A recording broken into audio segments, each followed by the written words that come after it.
Septembre 1945, une île balayée par les vents dans le Pacifique. L'air est épais de sel et d'incertitude. Des femmes japonaises prisonnières avancent en file indienne dans le processus d'enregistrement, tête baissée, prêtes à l'humiliation qu'on leur a appris à attendre de leurs geôliers américains. On leur a répété toute leur vie que les soldats ennemis étaient de des bêtes sauvages qui arracheraient jusqu'au dernier lambeau de dignité. Mais alors arrive l'impossible.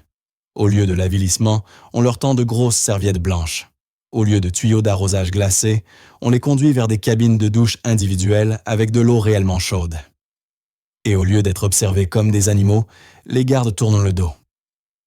Aiko Takahashi reste figée, tandis que la vapeur monte autour d'elle, serrant dans sa main un vrai savon, quelque chose qu'elle n'avait pas vu depuis des années. Sa peau crisse de propreté pour la première fois depuis le début de la guerre, et les larmes se mêlent à l'eau de la douche qu'elle tente de cacher. Ce ne sont pas des monstres. On la traite comme un être humain. Le navire de transport gémit contre les vagues du Pacifique en entrant dans le port, sa coque marquée par des mois de guerre et d'intempéries. Septembre a apporté des vents plus frais sur l'île, mais l'air reste lourd de sel et de la fumée persistante d'un conflit qui vient, contre toute attente, de prendre fin. Aiko Takahashi colle son visage au petit hublot, observant la côte qui approche à travers des yeux qui ont désappris l'espoir. Ce matin-là, elle a plié ses rares affaires en un carré parfait, comme sa mère lui avait appris à plier les serviettes, coin contre coin, bord bien droit. C'était l'un de ces petits rituels qui la rattachaient à celle qu'elle était avant que le monde ne bascule. Dans la cale sombre, les autres femmes chuchotent, leur voix mêlant à parts égales peur et résignation. Elles ont toutes entendu les histoires sur les camps de prisonniers américains, sur la brutalité qui attendait les ennemis capturés. Les émissions de radio au pays avaient peint des tableaux terrifiants de soldats sauvages, prenant plaisir à humilier, considérant les prisonniers japonais comme inférieurs à l'humanité. Quand les moteurs finissent par se taire dans un frisson, Aiko redresse sa mince robe de coton et rejoint la file de femmes qui se dirigent vers la passerelle. Ses mains sont fermes, elles se doivent de l'être. Mais son cœur cogne contre ses côtes lorsqu'elle pose pour la première fois le pied sur le sol américain. Le soleil de l'après-midi est différent ici, plus tranchant, perçant le gris familier du ciel pacifique. Le centre de traitement est un ensemble de bâtiments en bois montés à la hâte, mais étonnamment propres. Des soldats américains en uniforme kaki impeccable se tiennent au garde à vous, le visage presque neutre, professionnel. Aiko s'attendait à des bêtes grognantes. Elle découvre de jeunes hommes fatigués qui n'ont qu'une envie, rentrer chez eux comme tout le monde. L'un d'eux, un interprète américano-japonais aux yeux attentifs et aux doigts tachés d'encre, s'avance avec un clipboard. « Takahashi », dit-il en détachant chaque syllabe avec une précision délibérée. Son anglais porte le léger accent de quelqu'un qui a grandi entre deux langues, passant de l'une à l'autre comme on marche entre deux mondes. Est-ce bien cela? Elle hoche la tête, la voix coincée dans la gorge. Il inscrit son nom dans le registre avec le même soin qu'elle met à plier les serviettes.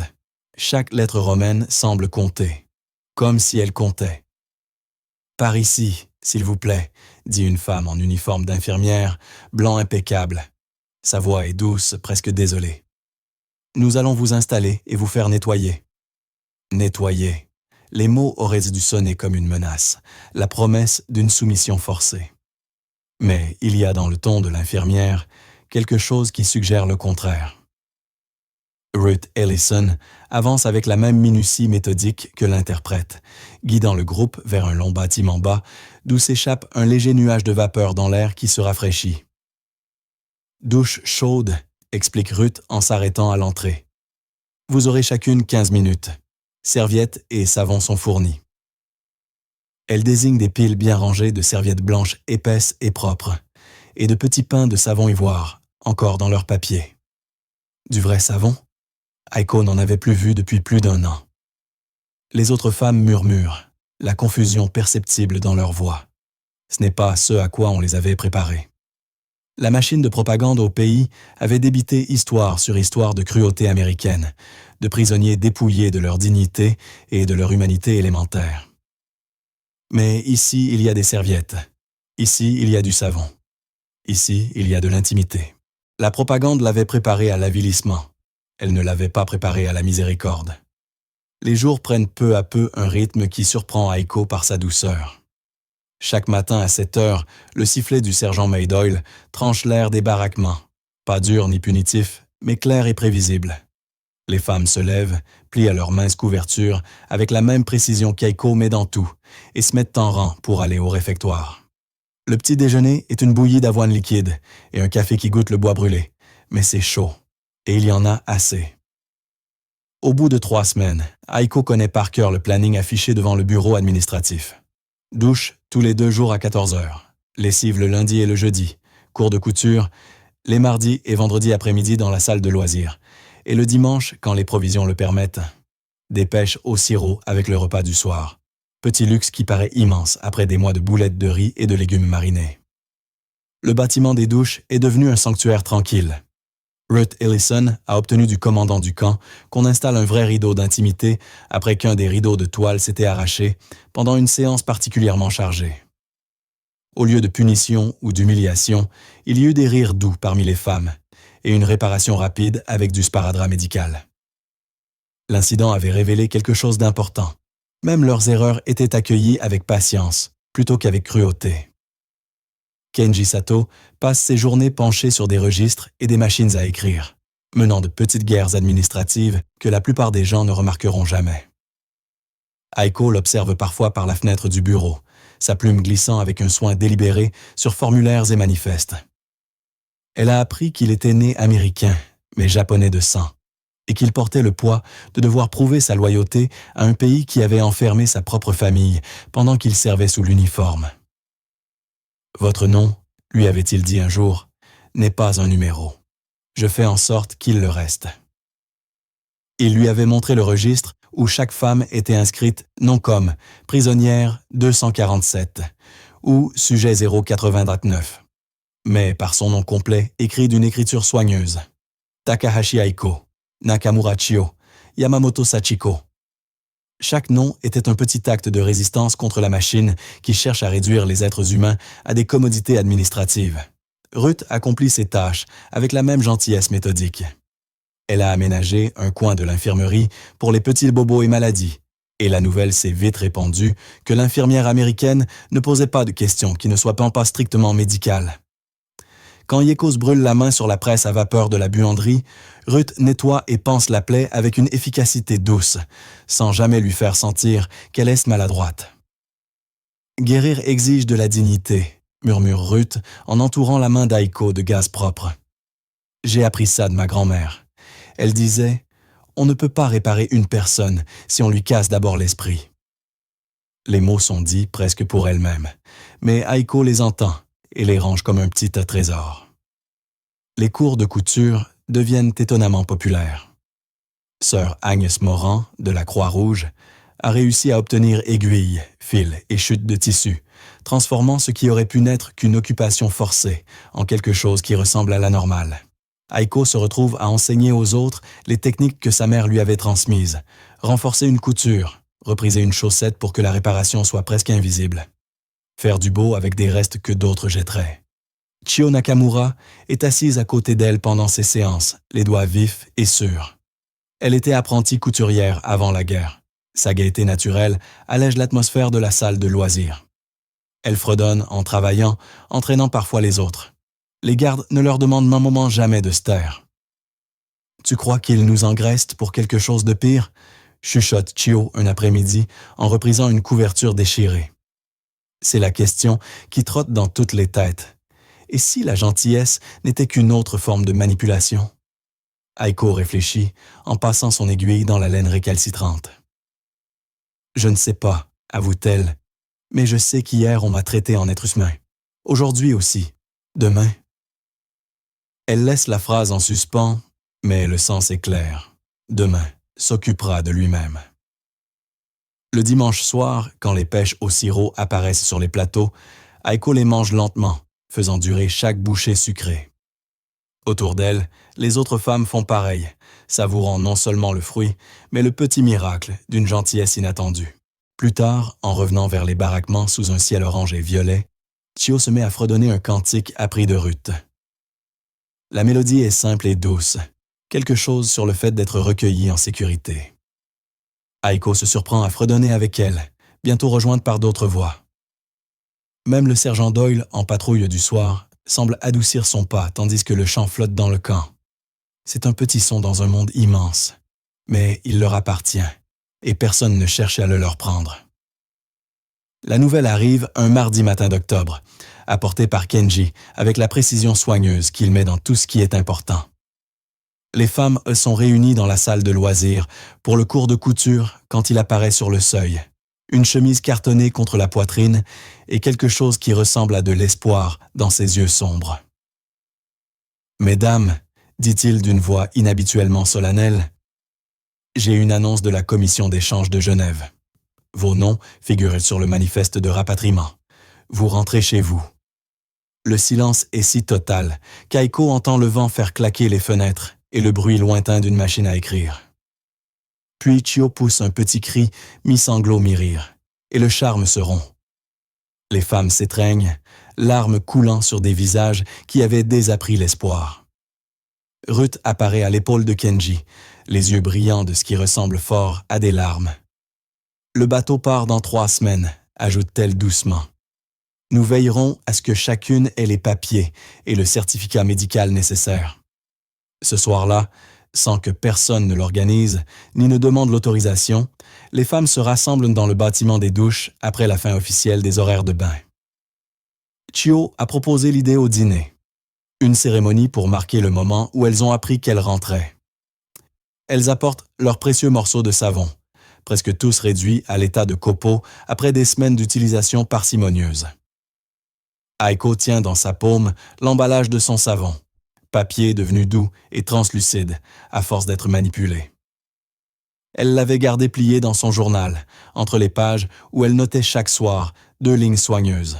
Le temps qu'il fait, les petites gentillesses, la restauration progressive de ce qu'elle commence à reconnaître comme l'espoir.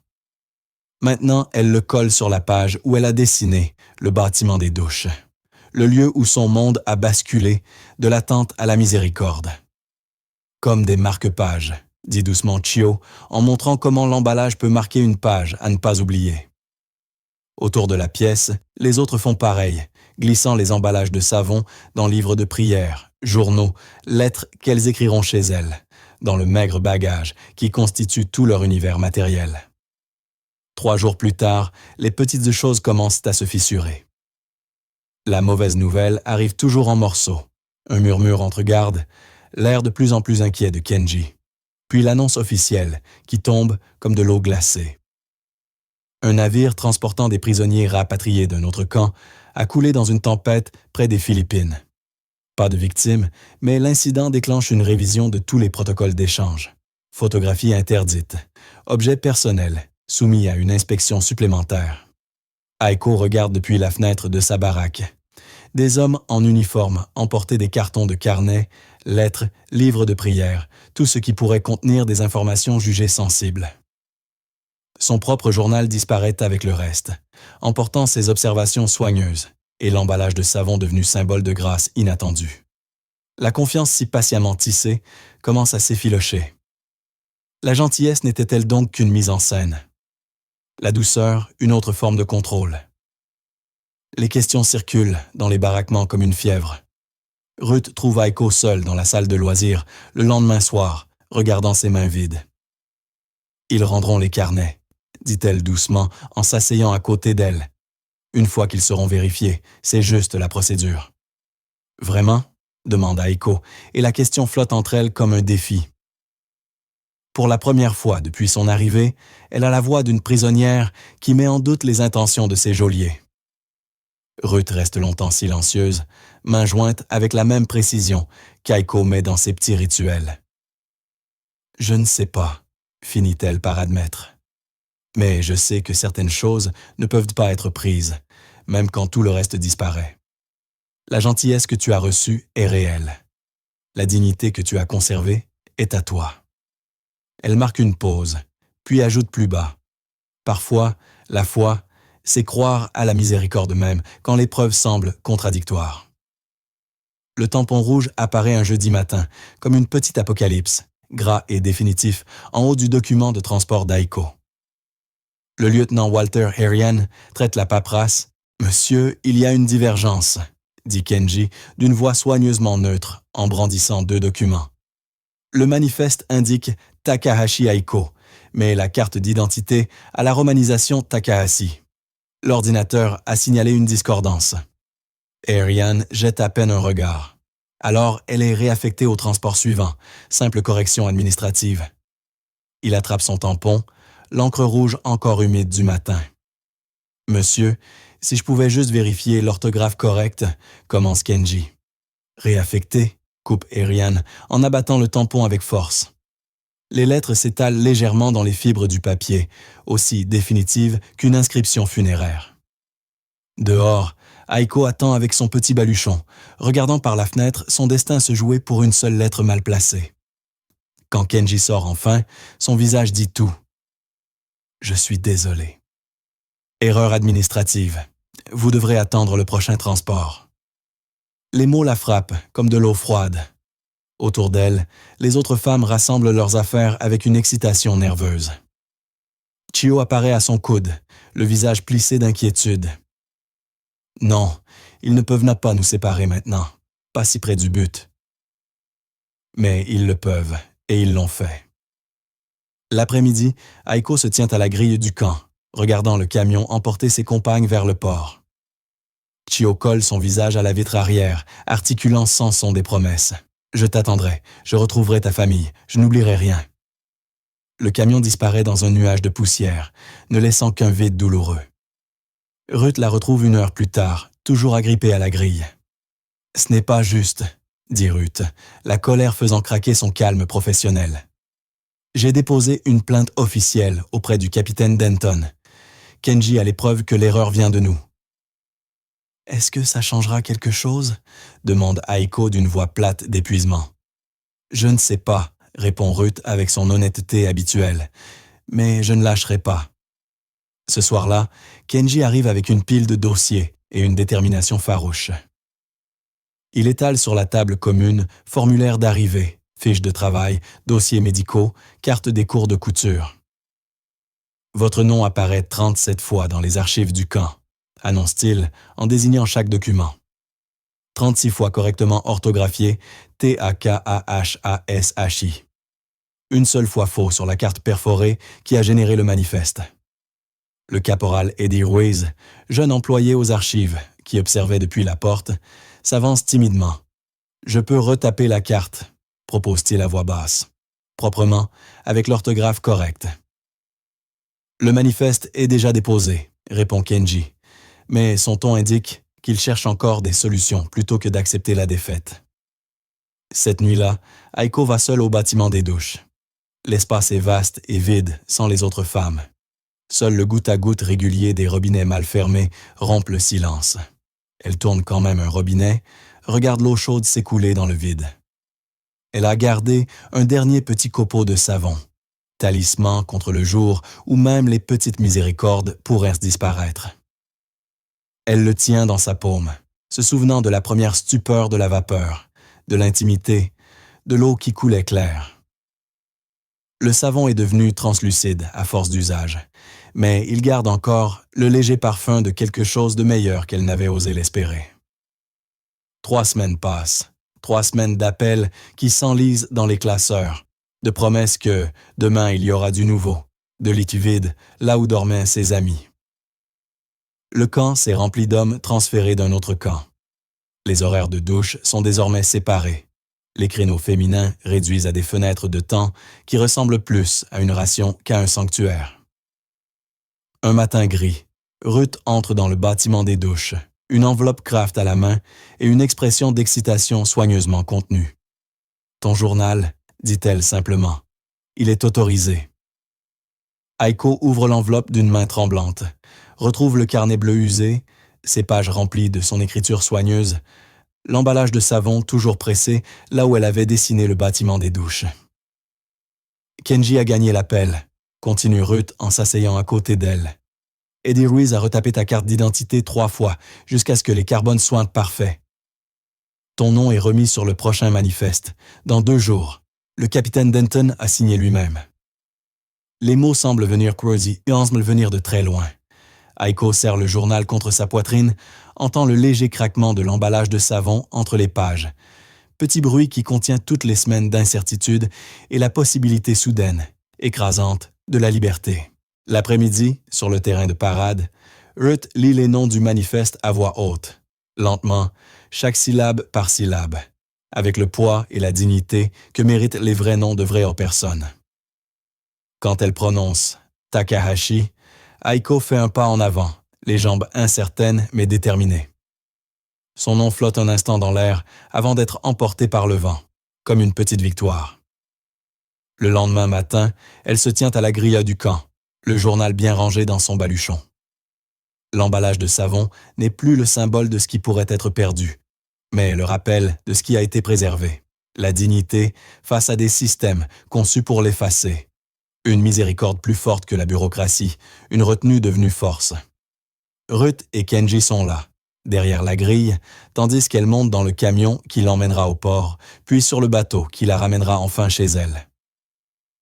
Elle pose sa paume contre la vitre dans un geste qui dit peut-être au revoir, peut-être merci, ou simplement la reconnaissance que certaines gentillesses, même venues des sources les plus inattendues, peuvent tout changer. Et tandis que le camion s'éloigne dans un nuage de poussière rouge, Aiko garde la main levée un instant de plus. Dans sa poche, le minuscule copeau de savon, presque transparent, pèse à peine, mais il porte en lui tout le poids d'un miracle ordinaire. Celui d'avoir été traité, contre toute attente, comme un être humain digne de ce nom.